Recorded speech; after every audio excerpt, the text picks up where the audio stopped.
건강한 흙과 풍성한 수확, 칼슘과 유황 따로따로 주는 번거로움을 없앤 칼슘 유황 비료는 생산성과 당도, 향, 저장성은 높이고 각종 병충해 예방에 효과적입니다. 토양에 생명력을 넣어주는 뿌리생은 천연 유기산이 함유되어 뿌리 생육을 촉진하고 각종 병해균과 연작 피해를 줄여줍니다. 남해화학 칼슘 유황 비료와 뿌리생. 이젠 선택이 아닌 필수입니다. 여러분 안녕하십니까? NBS 뉴스 24입니다. 정부가 달걀 무관세 수입을 한시적으로 결정했습니다. 설 명절을 앞두고 달걀값 상승 등으로 소비자들의 부담이 커지고 있다는 이유에서입니다. 네, 하지만 조류 인플루엔자로 씨름하고 있는 가금 농가에게는 청천벽력 같은 소식일 수밖에 없습니다. 대한양계협회 등 생산자 단체에서는 정부의 이 같은 조치에 거세게 반발하고 나섰습니다. 강창호 기자가 보도합니다. 정부가 물가 안정을 명분으로 달걀 수입 관세 인하를 결정했습니다. 대한양계협회 등 생산자 단체들은 근본적인 문제를 등한시한 결정이라며 거세게 항의하고 나섰습니다. 농림축산식품부는 최근 설 소비 증가 등을 이유로 달걀 긴급 할당 관세를 한시 적용하겠다고 밝혔습니다. 긴급 할당 관세를 적용받는 품목은 신선란과 계란 가공품 7종입니다. 현재 신선란, 계란 가공품은 8에서 30%의 관세가 매겨지고 있습니다. 긴급 할당 관세를 적용받을 경우 무관세로 수입될 예정입니다. 농식품부는 총 5만 톤 한도로 6월 30일까지 긴급 할당 관세를 적용할 방침입니다. 다만 시장 상황을 고려해 적용 기한은 조정될 수 있다고 설명했습니다. 신선란의 경우 설 전에 수급 상황을 고려해 필요한 물량에 대한 수입을 우선 추진하겠다고 밝혔습니다. 6월 말까지 총 5만 톤을 한도로 하되 수급 상황에 따라서 필요한 물량에 대해서 추천을 할 계획입니다. 급격한 계란 가격 상승을 방지하는 효과는 있을 것으로 그렇게 판단을 하고 있습니다. 대한양계협회를 비롯한 생산자 단체들은 정부에 거세게 반대하고 나섰습니다. 양계협회는 최근 성명서를 발표해 외국산 달걀 수입 추진은 방역 정책의 실패를 농가와 소비자에게 전가하는 행위라고 목소리를 높였습니다. 양계협회는 현재 시장에서의 달걀값이 수입을 결정할 만큼 높지 않다고 호소했습니다. 양계협회에 따르면 달걀 생산 원가는 한 알당 약 120원, 현재 산지 가격은 160원 내외로 형성되고 있다고 말합니다. 최근의 달걀값은 생산비를 소폭 웃도는 수준이라는 겁니다. 지금 농장 가격이 150원에서 160원, 170원으로 갔는데 생산원가가 겨울철이면 120원이에요. 단순히 과거 비교할 때는 우리가 최고 쌀 때 47원까지 했거든요. 이것도 뭐냐면 농장 생산 원가라는 이걸 고려 않고 계란 가격이 올랐다는데 또 양계협회는 수입 달걀을 통한 수급 조절은 근시안적인 대책이라고 비판했습니다.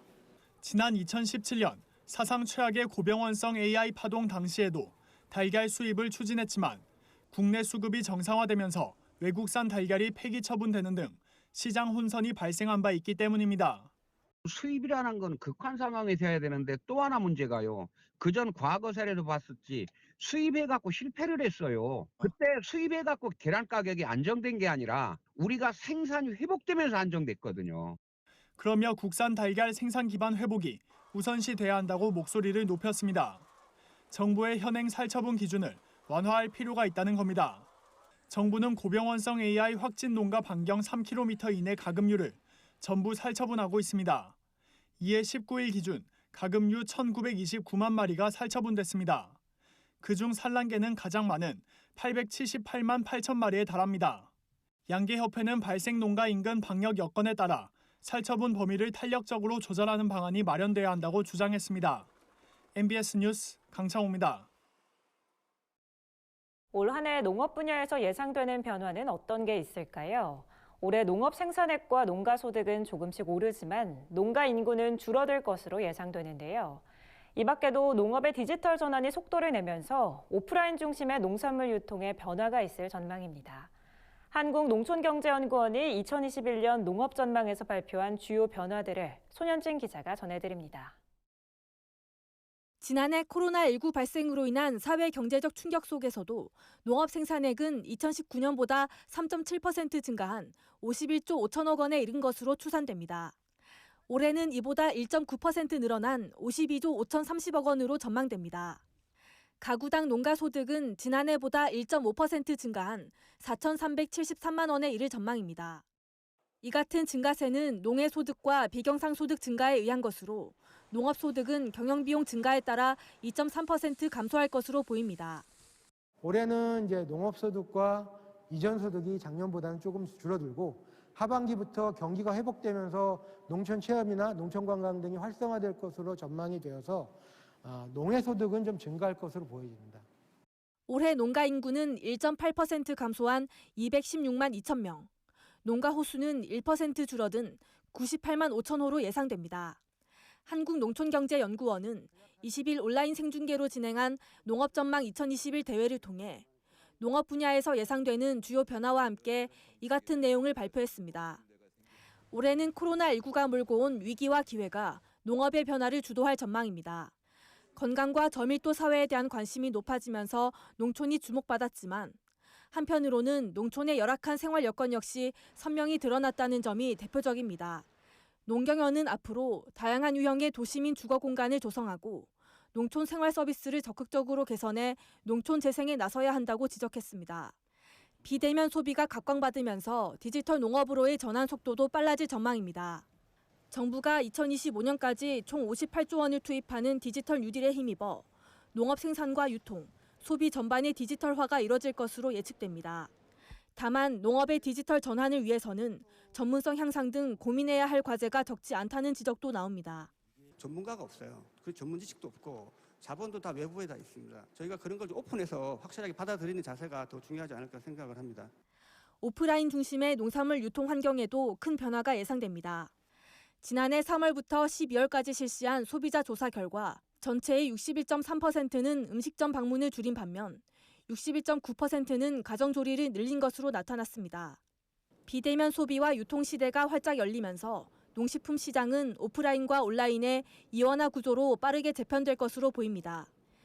이 밖에도 포스트 코로나 시대에는 국제 농산물 수급 불안에 따른 식량 안보의 중요성이 높아질 것으로 전망됩니다. 농경연은 식량 위기 대응 능력을 높이려면 국가 간 협력 체계와 국가 식량 계획을 수립하고 지역 단위의 푸드 플랜을 강화해야 한다고 강조했습니다. 한편 이날 행사에 참여한 박영범 농림축산식품부 차관은 지난해 첫 발을 뗀 공익형 직불제 시행 과정에서 부족한 점이 있었다며 올해는 이를 개선할 것이라고 밝혔습니다. 공익형 직불을 시행해 나가는 과정에서 도대체 농민이 누구냐, 그리고 농사를 짓는 농지가 무엇이냐, 이러한 고구마 줄기처럼 이렇게 나오는 수많은 것들이 그동안에 많이 정리되지 않았다라는 생각이 듭니다. 그것이 올해 농정 방향에서 중요한 흐름으로 갈 것 같고요.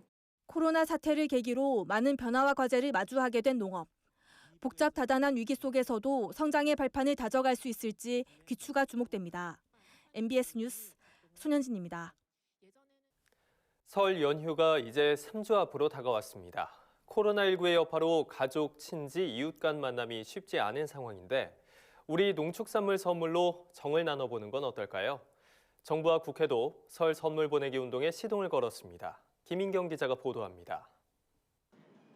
가족과 친지에게 보내는 설 명절 선물, 아직 고민하고 있다면 우리 농축산물 선물 세트를 주목해 볼 만합니다. 정부가 대한민국 농알 갑시다 설 특별전을 통해 대대적인 판촉 행사를 추진하면서 최대 30%로 할인 혜택이 쏠쏠하기 때문입니다. 혜택이 대폭 커진 건 청탁금지법상 선물가액 상향 조치와도 맞닿아 있습니다. 정부는 지난 19일 국무회의에서 설 명절 농축수산 선물가액을 기존의 10만 원에서 20만 원으로 높이는 내용의 청탁금지법 시행령 일부 개정안을 의결하고 선물가액 상향 조치가 우리 농축산물 소비 확대로 이어지도록 설 명절 선물 보내기 운동을 벌이겠다고 밝혔습니다. 농축산물 소비 쿠폰과 연계하여 대한민국 농활 갑시다 설 특별전을 대대적으로 추진하고 농업계가 앞장서서 선물 보내기 운동이 활성화되도록 노력하겠습니다. 이달 28일부터 2월 10일까지 펼쳐지는 대한민국 농알 갑시다 설 특별전에는 대형 마트와 온라인 쇼핑몰, 전통시장, 중소형 슈퍼, 친환경 매장 등 전국의 18,000여 개 유통망이 참여합니다. 우리 농축산물을 구입할 때 쿠폰이 지급돼 소비자는 1인당 구매 금액의 20%를 최대 10,000원까지 할인받을 수 있습니다. 기존가 5만 원짜리 선물 세트를 구입한다면 4만 원에 살 수 있는 겁니다. 특히 이번 설에는 전통시장 소비 쿠폰 할인율이 기존 20%에서 30%로 상향돼 혜택이 커집니다. 또 명절 수요가 많은 무배추와 달걀은 판촉 행사 시기를 앞당겨 지난 15일부터 할인 판매가 진행 중입니다. 이번 판촉 전에 농축협과 산림조합 등 생산자 단체도 적극 동참합니다. 농협은 사과배, 배추무 등 명절 성수품을 시중가보다 20% 할인된 가격에 판매하고 기존보다 가격을 낮춘 사과배 알뜰 선물 세트도 구성해 농협 하나로마트와 농협몰에서 28일부터 공급할 계획입니다.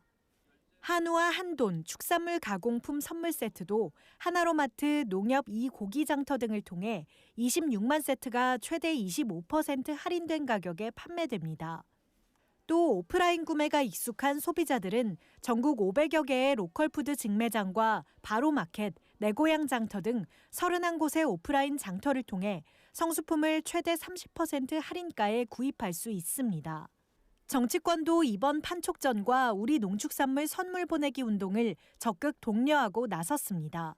더불어민주당은 20일 열린 제1차 고위당정 협의회에서 농알 갑시다 판촉전을 적극 이용해 줄 것을 당부하고 국민들에게 설 명절 선물 보내기 운동을 제안했습니다. 농림수산식품부가 대형 마트들과 손잡고 계란, 무, 배추 등을 20% 할인 판매하는 농할 갑시다, 농산물 할인 갑시다 행사가 전국적으로 진행되고 있습니다. 반응이 매우 좋은 것 같습니다. 이런 이벤트들이 확산되는 것이 효과가 있겠습니다. 국민 여러분들께는 설 명절 선물 보내기 캠페인을 다시 한번 제안드립니다. 코로나 장기화와 호우, 한파 등 자연재해로 힘겨운 시간을 보내는 농어민에게 위로와 희망이 될 것입니다. 대대적인 농알 갑시다 할인 행사와 우리 농축산물 선물 보내기 운동이 지난해 유례 없는 자연재해와 소비 위축으로 힘겨웠던 농업계에 희망의 씨앗이 될 수 있을지 주목됩니다. NBS 뉴스 김인경입니다. 정부가 설 명절을 앞두고 움츠려든 민생 여건을 안정시키기 위한 대책을 발표했습니다.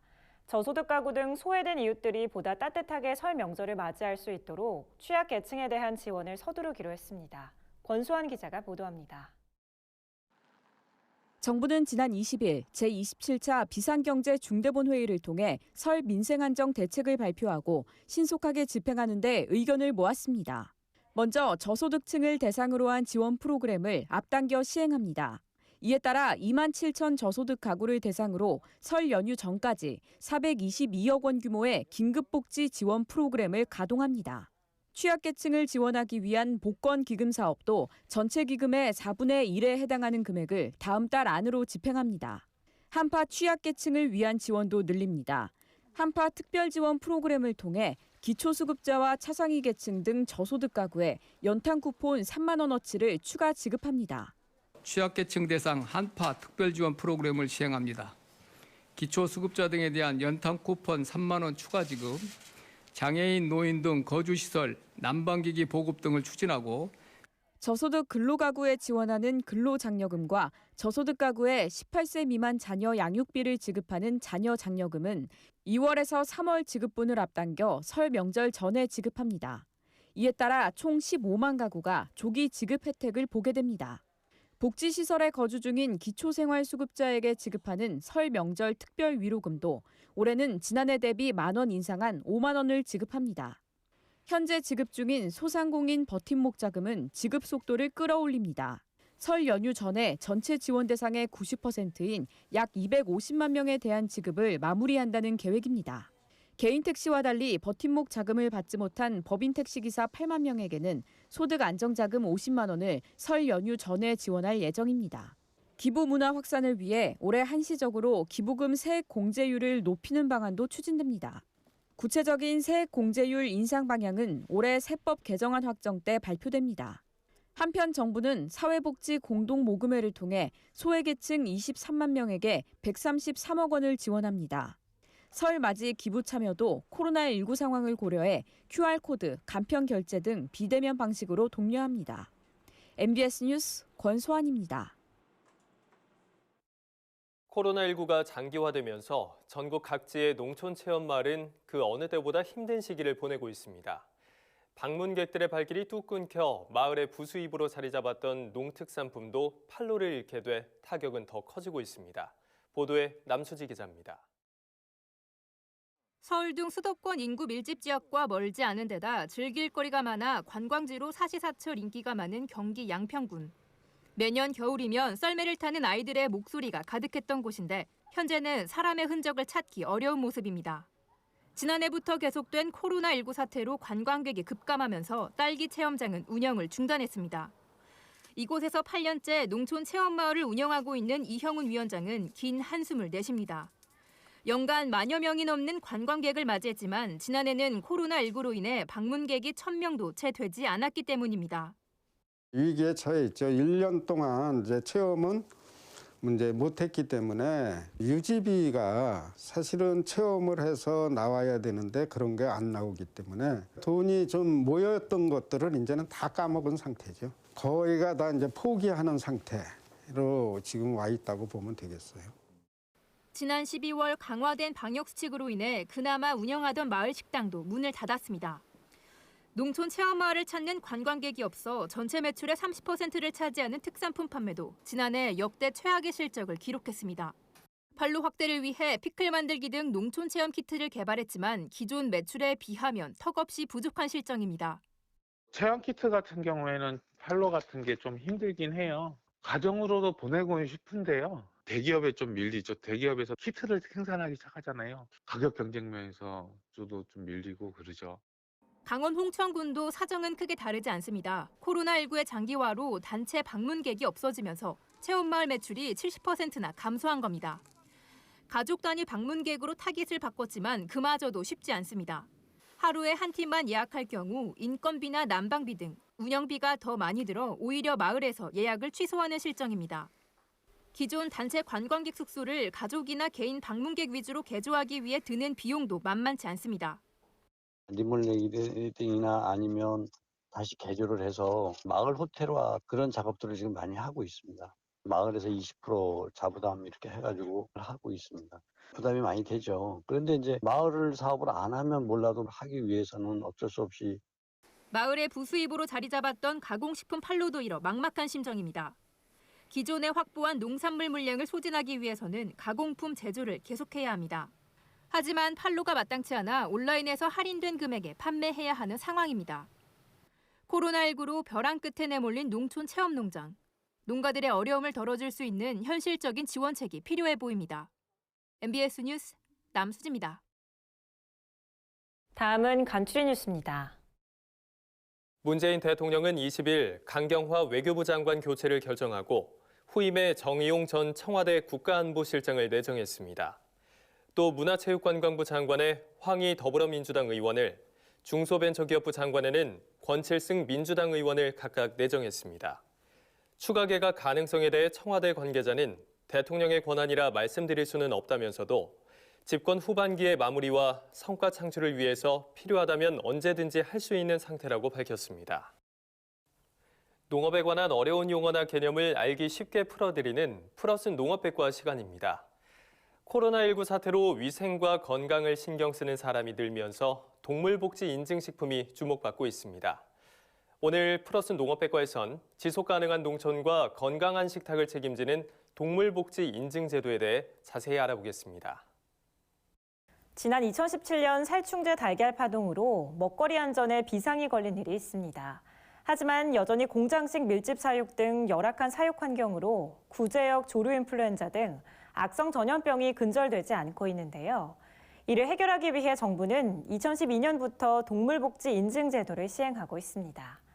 동물복지 인증제도란 동물이 본래의 습성을 유지할 수 있는 사육 환경을 제공하고 스트레스와 불필요한 고통을 최소화하는 등 인도적으로 사육하는 농장에 대해 국가에서 인증하는 제도입니다. 농림축산검역본부의 철저한 심사를 통과한 농장에 한해 동물복지 인증 마크를 부여하고 이후 국가에서 지속적으로 사후 관리를 실시하는데요. 2012년 산란계 농장을 시작으로 6개 젖소 오리 등 7개 축종으로 확대 시행하고 있습니다. 그렇다면 인증을 받기 위한 절차와 요건은 어떻게 될까요? 인증을 받고자 하는 축산농가는 서류를 구비해 농림축산검역본부에 인증 신청을 하면 서류 심사와 현장 심사를 거쳐 인증 기준에 적합한 경우 인증서를 교부합니다. 이때 인증 요건은 동물을 위한 5대 자유 보장을 원칙으로 합니다. 여기서 동물의 5대 자유는 갈증, 배고픔, 영양 부족으로부터의 자유와 불안과 스트레스로부터의 자유, 정상적인 행동을 표현할 자유, 또 통증, 상해, 질병으로부터의 자유, 마지막으로 불편함으로부터의 자유가 있습니다. 안타깝게도 동물복지 인증제도의 성과는 아직 미흡한 수준인데요. 농림축산검역본부가 발표한 2019년 동물복지 축산농장 인증 실태조사에 따르면 지금까지 동물복지 인증을 받은 축산농장은 단 262곳에 불과합니다. 이 중 90%에 가까운 농장이 양계이고 한우, 유구, 염소, 오리의 경우에는 단 한 곳도 없습니다. 이처럼 동물복지 인증 비율이 낮은 이유는 기존 농가시설 개선에 대한 비용 부담이 가장 큰 이유로 꼽히고 있습니다. 또 제도나 절차 등에 대한 홍보가 부족하다는 지적도 나오고 있습니다. 반면 동물복지 인증 식품에 대한 국민들의 관심은 날로 높아지고 있는데요. 가격이 비싸더라도 동물복지 식품을 구매하겠다고 답한 응답자는 전체의 59.9%를 차지했으며 동물복지 식품을 구매한 사람의 25.3%는 동물복지에 기여하는 보람을 느꼈다고 답했습니다. 다시 말해 소비자들은 자신이 지향하는 가치를 지닌 제품이라면 기꺼이 비용을 지불할 의사가 있다는 건데요. 동물들의 인도적인 사육과 안전한 축산물 소비, 그리고 지속 가능한 축산업 구축을 위해서 보다 실질적인 제도 개선이 필요해 보입니다. 지금까지 플러스는 농업백과였습니다. 저희가 준비한 소식은 여기까지입니다. NBS 뉴스 24 마칩니다. 함께해 주신 여러분 고맙습니다.